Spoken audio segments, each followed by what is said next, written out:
வணக்கம்மா. இது அட்சய திதி அன்னைக்கு எடுத்த வீடியோ. எங்களுக்கு போட நேரமே கிடைக்கல. அபியெல்லாம் ஊர்லேருந்து வரவும் அப்புறம் அவங்கள பார்க்கவும் அப்படியே நேரம் எங்களுக்கு சரியாக போயிடுச்சு. அதனால் போட முடியல. அட்சய திதியும் கார்த்திகளும் ஒன்றா வந்துருந்துச்சு. அதனால் நானும் அம்முவும் நாகப்பட்டினத்தில் உள்ள குமர கோயிலுக்கு வந்துட்டோம்.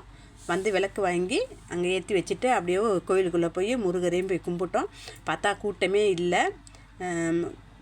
கூட்டமெல்லாம் அட்சய திதியாக இருக்கனால எல்லாம் கடைக்கு போயிட்டாங்க போல், என்னன்னு தெரியல.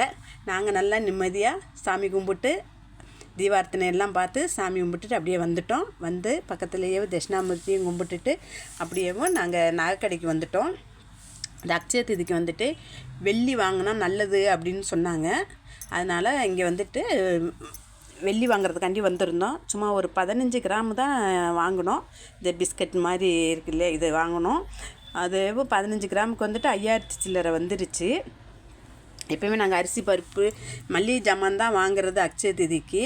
ஆனால் இந்த தடவை தான் சரி வெள்ளி வாங்கினா நல்லதுன்னு சொன்னாங்களே அப்படிங்கிறதுக்காண்டி சரி வாங்கிட்டு அப்படியேவும் நம்ம நெல்லுக்கடை மாரியம்மன் கோயிலில் திருவிழா நடக்குது.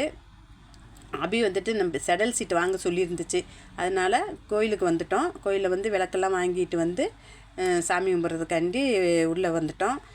அம்மு போய் செடல் சீட்டு வாங்குறதுக்காண்டி என்கிட்ட விளக்கெல்லாம் கொடுத்துட்டு நீங்கள் ஏற்றி வைங்கம்மா, நான் போய் அதுக்குள்ளேயும் செடல் சீட்டு வாங்கிட்டு வந்துடுறேன் அப்படின்னு சொல்லிவிட்டு செடல் சீட்டு வாங்குறதுக்காண்டி அம்மு போயிடுச்சு. நான் அதுக்குள்ளேயும் எல்லா விளக்கையும் ஏற்றி வச்சுட்டு அப்படியே சாமி கோயிலெலாம் சுற்றி வந்துட்டேன்.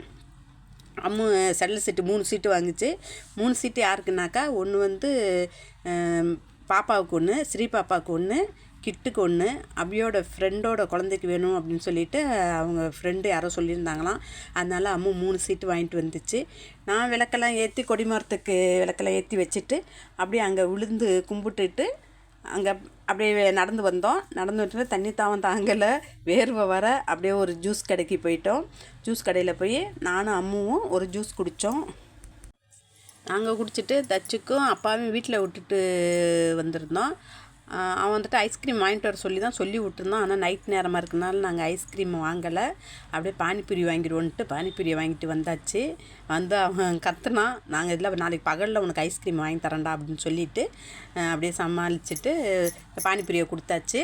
அவங்க 2 பேர்த்துக்கு பானிபூரி கொடுத்துட்டு அம்மு மிச்சம் உள்ளதெல்லாம் எடுத்து வச்சு அதில் மசாலாலாம் வச்சு அதில் இந்த ரசத்தை ஊற்றி சாப்பிட்டுச்சு. அம்முக்கு இது ரொம்ப பிடிக்கும். எப்பயுமே எங்கே போனாலும் இந்த மாதிரி பானிபூரி வாங்கி சாப்பிடும். எனக்கு அவ்வளோ பிடிக்காது, நான் சாப்பிட்டது கிடையாது. சரி இந்த தடவை சாப்பிட்டு பார்ப்போம் அப்படின்னு சொல்லிவிட்டு நானும் வாங்கி ஒரு 2-3 பூரி சாப்பிட்டுட்டேன். நல்லா தான் இருக்குது. எனக்கும் பிடிச்சிருந்துச்சு. உங்களுக்கு இந்த பானிபூரி பிடிக்குமா பிடிக்காதான்னு சொல்லிவிட்டு எனக்கு கமெண்டில் சொல்லுங்கம்மா.